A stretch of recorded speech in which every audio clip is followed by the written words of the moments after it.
Weather's smelly. I'm so ready to get one. Yes. The easements to see if we actually No. Yeah. Good way to get a leg off on well, and then Once you say, hey, we don't have any or whatever. that's what it makes me itchy. Wash things to don't do it. My car is big. Exactly. Get it recorded. I just run my What do you usually do, 20 feet? I think 20 feet is a little bit. Okay, All we're going to do that's is put tip the roads okay. in right there. It's just gravel.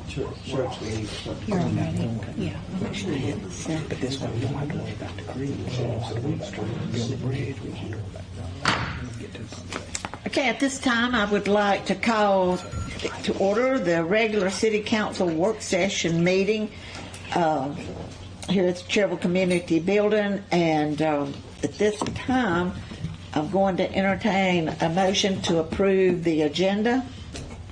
Make a motion to approve the agenda as submitted. I'll second. All in favor? Aye. All right, the next item on the work session agenda is the end-of-year report for the fire department, and Fire Chief Jason Walford will be leading us through this. Mayor Pro Tem, City Council, Mr. Manager, thank you, but as you know, I am retiring at the end of this year, and Assistant Chief Colby Hefner has asked that I expose him to as much as possible. So he has put together our end-of-year report, and he will be delivering it tonight. Oh, okay. Okay. I did not know you were retiring. Thank you for telling me. Yes, ma'am. I didn't either. Nothing like a battlefield commissioner. Good evening, Mayor Pro Tem, Council, City Manager Dalton. I'd like to take a few minutes to bring forth to you the end-of-year report for 2024 for the Cherryville Fire Department. We'll begin on page 5, and that's the heading of promotions.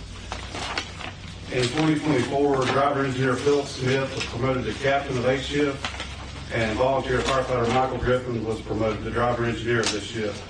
Both Griffin and Smith are a great addition to the Cherryville Fire Department, and both have exceeded through their probationary statuses and exceeded expectations. They're a great addition to the Cherryville Fire Department and a role model for how we should all be within our department. The next section is new faces. In 2024, we hired driver engineer Alexis Bush, and she's on C shift with Captain Rayfield. And she's from the Trine community. She also serves there as a volunteer at Trine Fire Department. And she is doing well within her probationary period as well, and we wish her the best. 2024 also brought us a retirement, which was for our chaplain, Yvette Stepner. He served 15 years in the Cherryville Fire Department, and we're thankful for everything he's done for us in those years. Calls for service. This year, for last year, we had a total of 1,003 calls for service. That's down a little bit from previous years, and I'll explain that in just a second. But that's further broke down into 25 fire-related calls. EMS calls was 613, and that's a little bit lower than years past, roughly 250 calls. And the reason for that, last year we had a few resignations, and we had a lot of our full-time staff working back-to-back shifts to try to fill some of these positions. So we lowered one level of EMS service in our C-level calls during a short amount of time to allow less stress on those people that were working 48, sometimes 72 hours straight. But now that we are fully staffed, those are back to full response.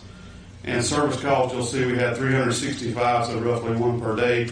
And those are broken down into smoke alarms, car seats, just anything a citizen may need, we're here to provide service to them. Mutual aid, automatic aid received, which was 34 times. Automatic aid is where we have a predetermined agreement with fire departments such as Hughes Pond, Waco, and Trinata. They are on our alarms for fires and fire alarms. They come and helped us 34 times. Mutual aid received was 8, which is fire departments beyond that agreement that we called for 8 times. And then mutual aid given, we provided other departments 11 times in 2024. We had 26 overlapping incidents, meaning that while we were en route or on scene of another call, we received another call 26 times. Our average response time is 4 minutes and 25 seconds, and our average turnout time was 1 minute and 37 seconds, which is the time the bell rings to the time the fire truck's on the road. And that's measured all 24 hours a day. So at 2 o'clock in the morning, they were out the door 1 minute and 37 seconds. Wow. The Cherryville Fire Department estimated a total of $146,600 in property damage in 2024. This was derived from 2 structure fires, actually on Mountain Street, north and south.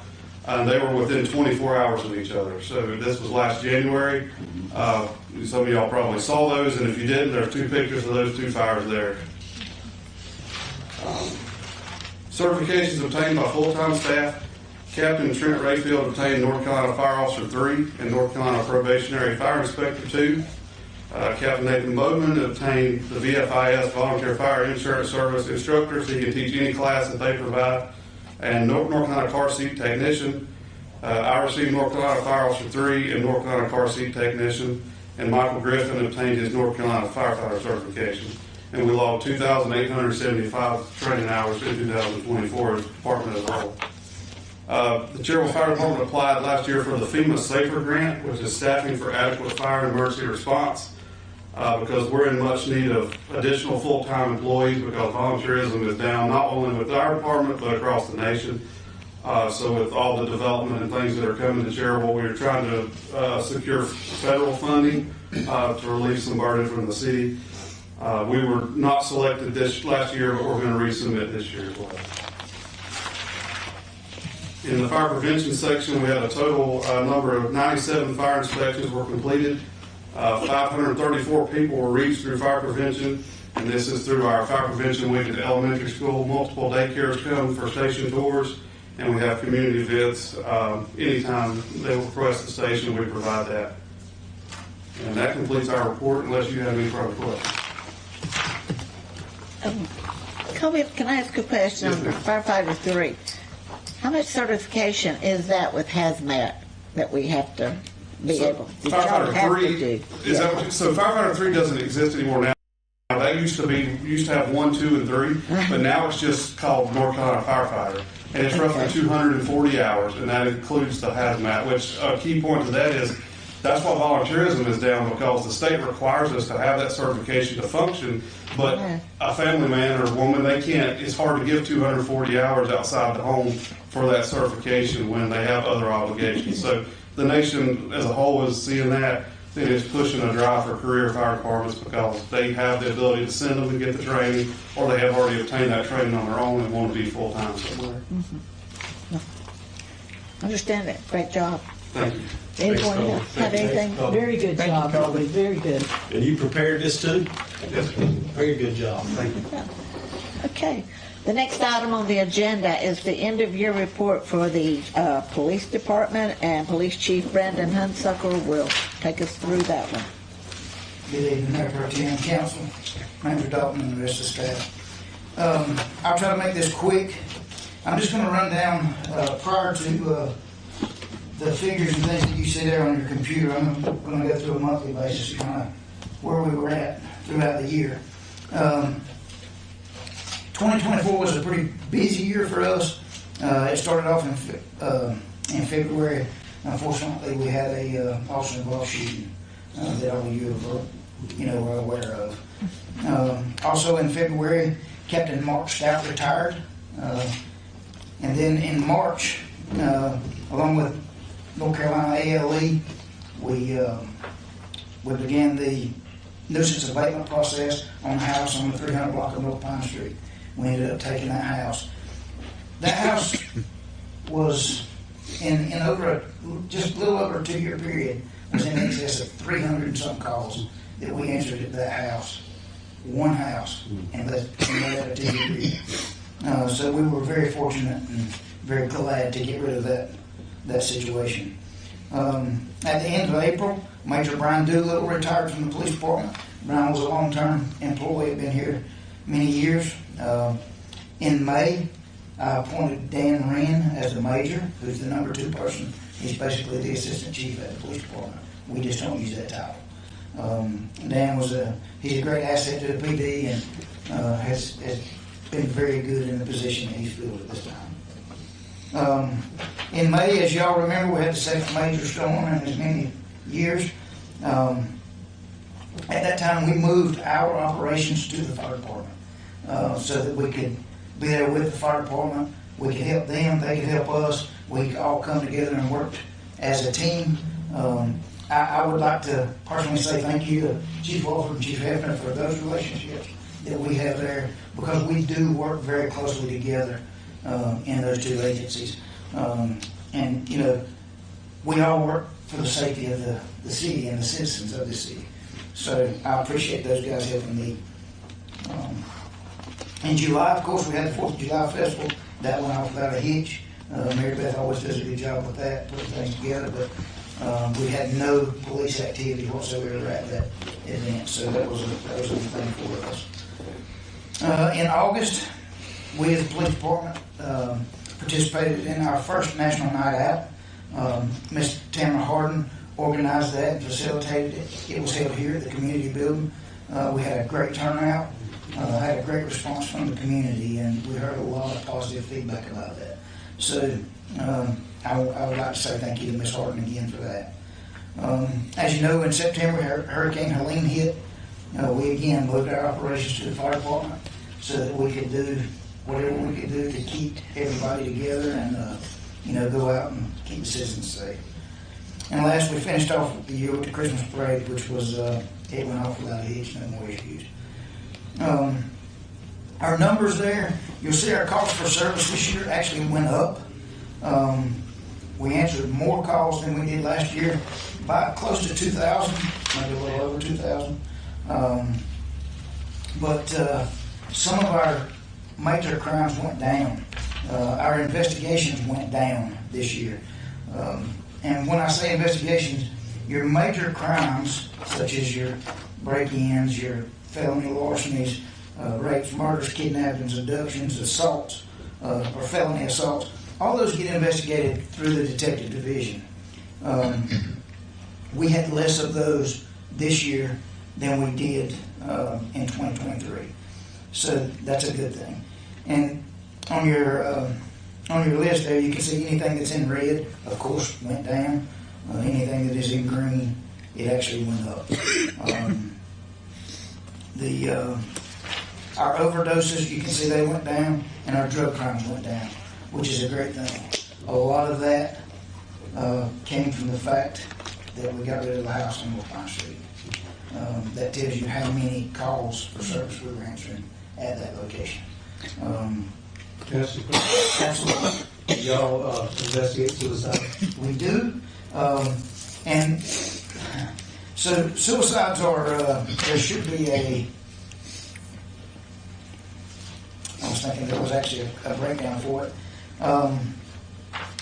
Some of those overdoses would have been considered suicides, and then some of them are actually considered just a regular overdose.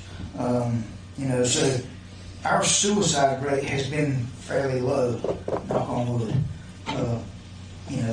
A lot of these overdoses are just people getting bad dope and, are taking too much of it.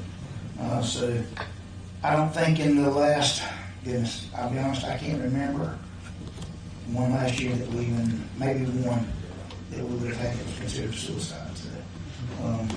So without that actual number there, I couldn't give you that. So overall, everything, our cost of service did go up, but a lot of our crimes did go down, as you can see, so which is a good thing. So if there's nothing else, that's basically all I've got. Any questions? Chief, Yes. how do you consider, or how would you rate our drug situation in the town our size? I think, I hear all kind of rumors out there. Oh, Cherryville has the worst drug problem. well, in my opinion, every city in this country has a drug problem. Mm-hmm. Every city in this Well, country. I'm sure. Our drug problem is no worse than any other town in this county. In my opinion, our drug problem is probably less than any other town in this county. That's what I would say. That one figure there shows 109 drug crimes. I dare say that if you go to some of these other small towns throughout the city, you're gonna see more than 109 drug crimes. Now, those overdoses, you would actually probably put that into that, but we break it down so that we can see how many overdoses we actually have. But is there a problem here? Absolutely. Is it as bad as it is everywhere else? I would say probably not. You know, and we do try to handle it. We have been shorthanded. So our narcotics guy, we have one at this time. Working narcotics and coming from a narcotics background, it's impossible to work out with one guy. It's very hard to do. You know, we try to rely on help from the county. We try to rely on some state agency and also some federal agency.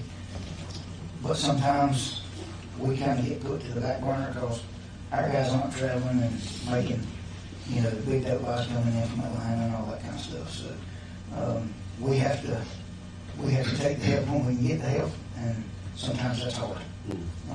So we end up having to do most of our stuff here. But this year, I will tell you, as being short-handed as we have been, it's been tough on us to do anything. You know, we've got some plans in place, and hopefully that's going to move around, you know, in the 2025 year, and we can start, you know, making a change and getting that a little harder. But hopefully within the next few weeks, you'll see some arrests being made also, because we've got a little roundup plan. So hopefully that'll come about. So. You think the drugs that have been coming into Cherryville are coming across the southern border? I would say 99% of all drugs that come in to any town are coming Do you across the expect southern to border. see a change now that they're clamping down on the border again? I'll be honest, I'm not going to go into any great detail, but we have seen some of the rates lower, and that's nationally. That's not just here in Cherryville. I've got some friends that still work at DEA, and talking to those guys, they're not seeing anywhere near the dope that they were seeing. So hopefully that's a good thing, and it's going to change.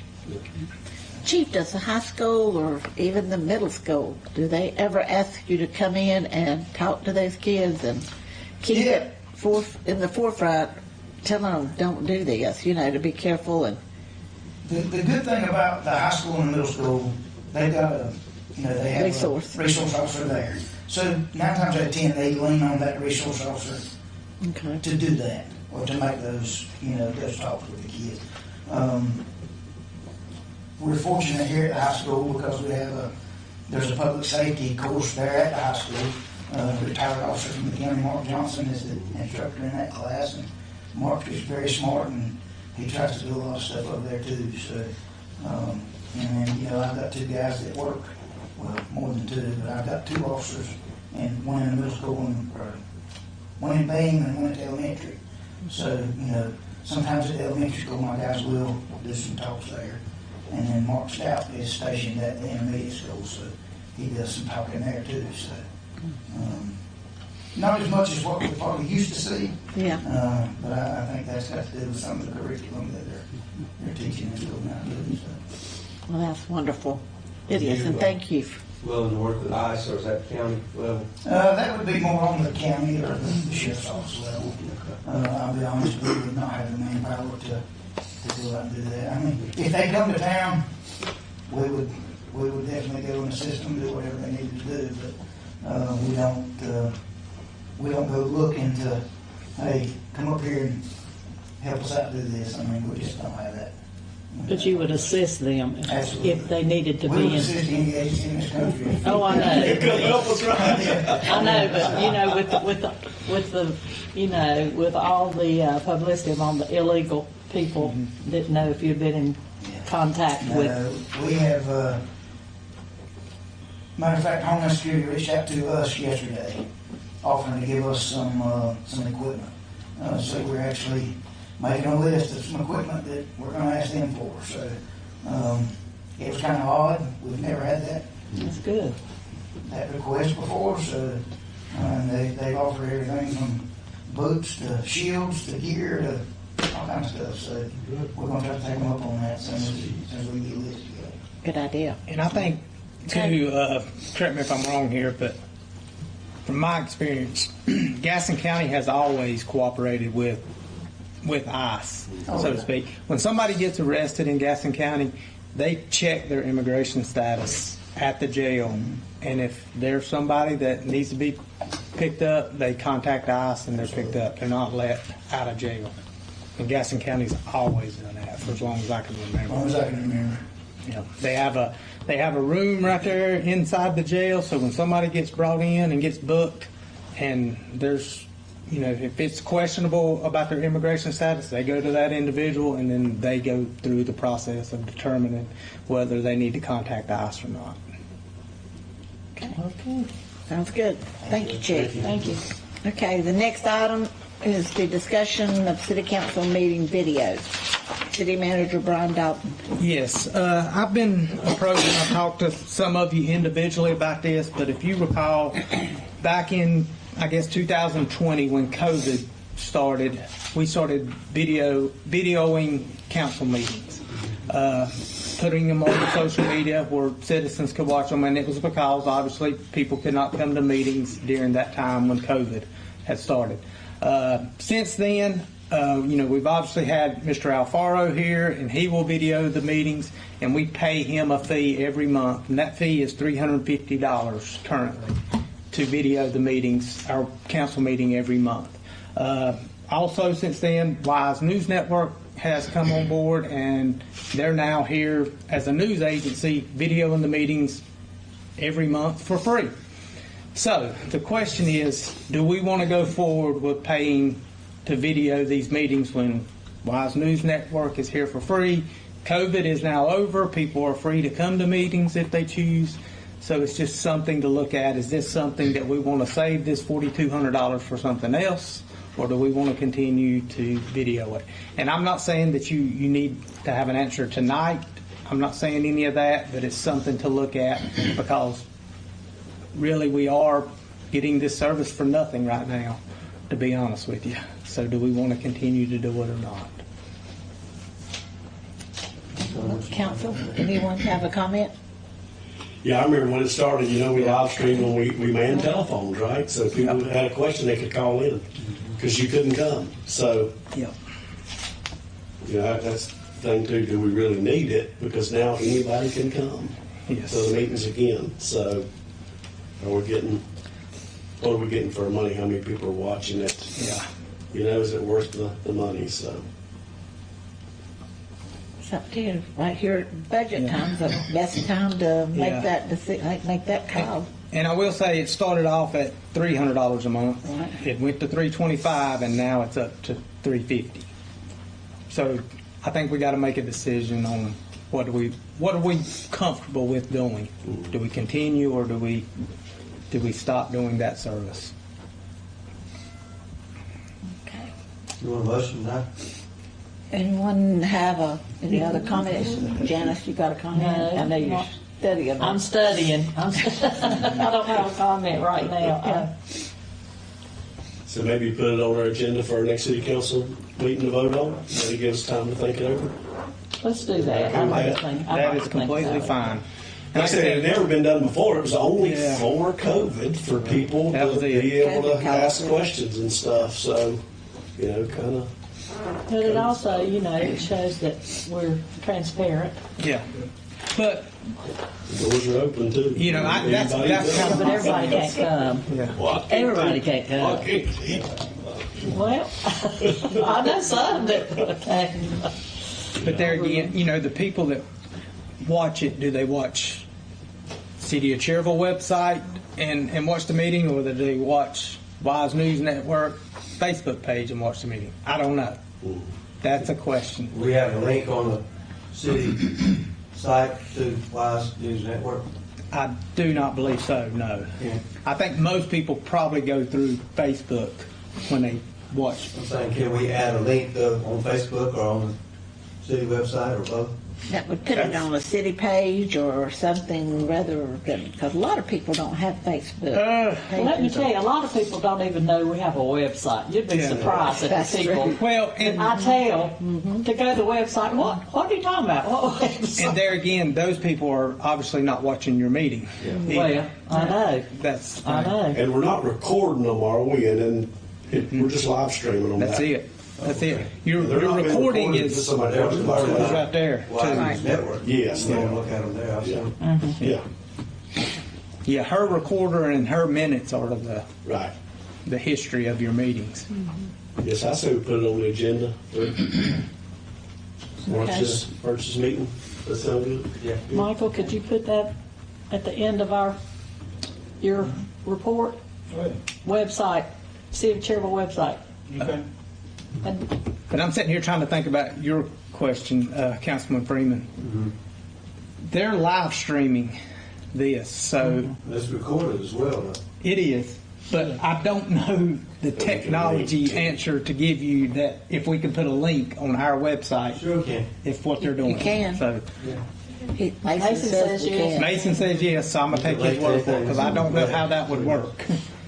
We're technically challenged, okay. All right, so everyone's in agreement to table it to the city council meeting, okay? Yeah. Everybody's in agreement, that's what we'll do. Okay, any other business to come before us at the work session? I have just a couple things that I want to see about you starting to think about. Obviously, we're in the middle of starting budget season right now.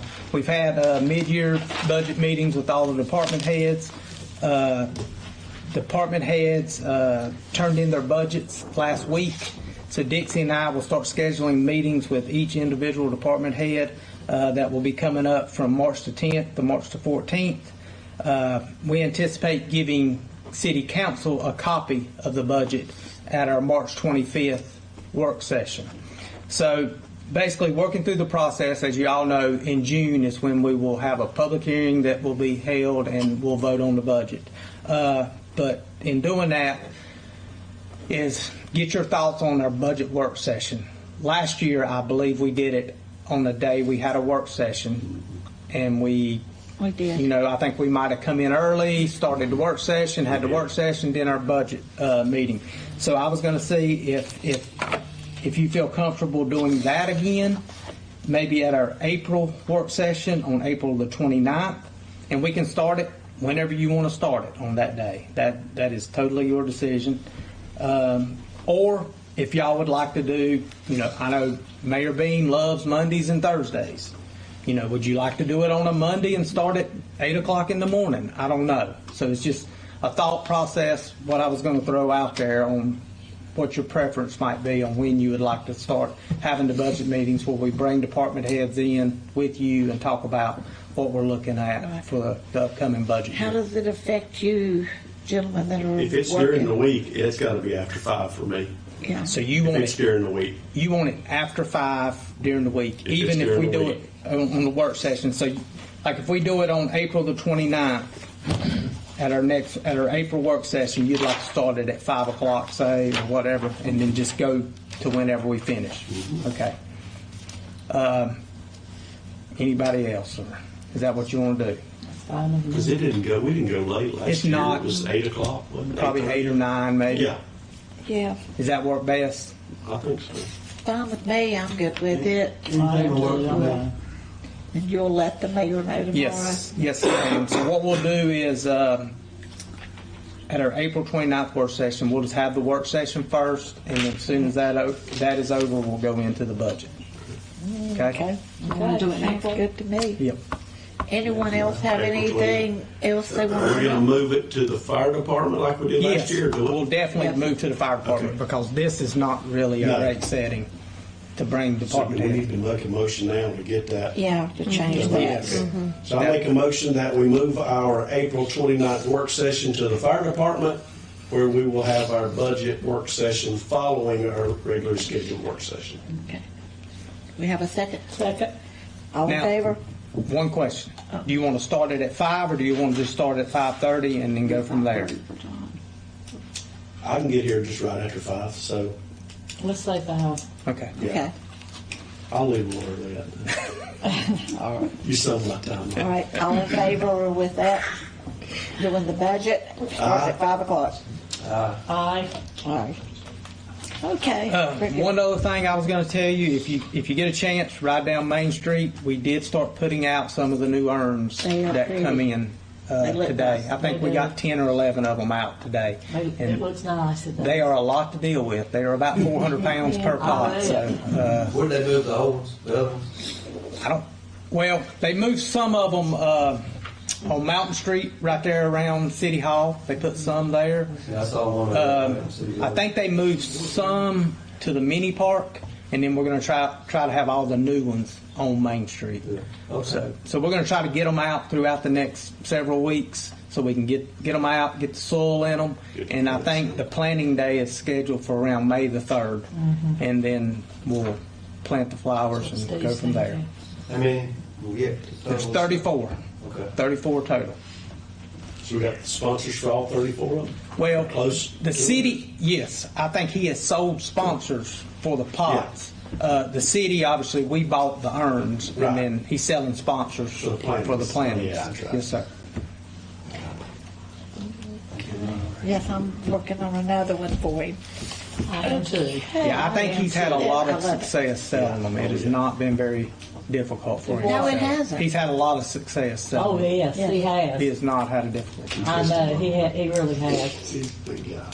And I think he said They're gonna be most of those old ones are out in the mini park, or going to the mini park. Yes, I think that's, and I know, like I said, I know he put some of them in front of City Hall. Okay. And they look good there.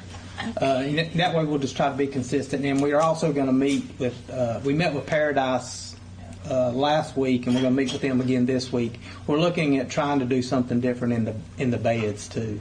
Instead of doing mulch, we're looking at trying to do some type of ground cover to get some color, and then something we don't have to redo every year, like the mulch and all that. Hold the mulch in this. Yep. Yeah. Yep. So we're gonna They we're wash meeting it. with them again on Thursday, and she's bringing some more ideas, and we're gonna look at trying to do something like that as well. And it'd be better for people not walking through them when we're having festivals. This would be a lot more. It'll hold up better over Yeah. time. You know, what is so difficult about it, when I was talking to Steve, you know, the beds are so shallow, yet we've got electrical wires under there, and you've got the water, the There's some water in some of them. irrigation Yep. stuff there, so you just can't go digging around with things all the time in those Oh, yeah. beds. Yeah, that church is gonna do the urns, right? He's gonna help us with the urns as far as basically coaching. You know, Tommy that works up on Main Street. Oh, okay. He's gonna go down there and He's gonna get the plants. I think he's getting the plants, I That's good. I'm believe. glad you're spreading it around. And then we're gonna, have our planting day where our volunteers come and they help us plant the urns, and then he's gonna help coach Tommy on, hey, come down here and I'm gonna mix the fertilizer in the watering system that we got, so we can make sure we get the right How to fertilizer. maintain them too. Yep, and how to maintain them. Good. Correct. We're going to have a beautiful downtown. We are, it's already pretty. I It think. is. But I'm changing the subject right quick, but the apartments on Academy, Yes, ma'am. how many? Total apartments is, Well, right now, are they doing it in phases? well, no, they're doing that side of the road completely. Okay. And it's 4 apartment buildings and then a community building. So 5 total buildings, and it's a total of 124 apartments. Okay. Now, when they finish those, technically, I think the guy that's the project manager, he is hoping to be completed, done. They can rent them by December. That's kind of his marching orders for when he has to have them done. Now, when they get all of those completed, they do own a little bit of land across the road where they might put 2 more apartment buildings eventually. They're storing some stuff over there. Yes, he cut some trees down over there so he could have somewhere to pull and store some equipment. Yes, ma'am. Now, I do foresee them doing that side of the road as well when it comes down to it. Yes. Okay. What if they sold any houses in Calico Creek? They've only got a CO on one of them, so I don't know if they've sold any yet. But I saw where they dropped the price on a couple, so I foresee some of them getting sold pretty soon. I think when I went down there the other day, I think I counted 12 that were up. Sounds good. Anything else? What about staff? Anyone have anything else they want to mention? Nothing else. If not, I'll entertain a motion to adjourn. Make a motion to adjourn. Second. All in favor? Aye. We're done. Aye.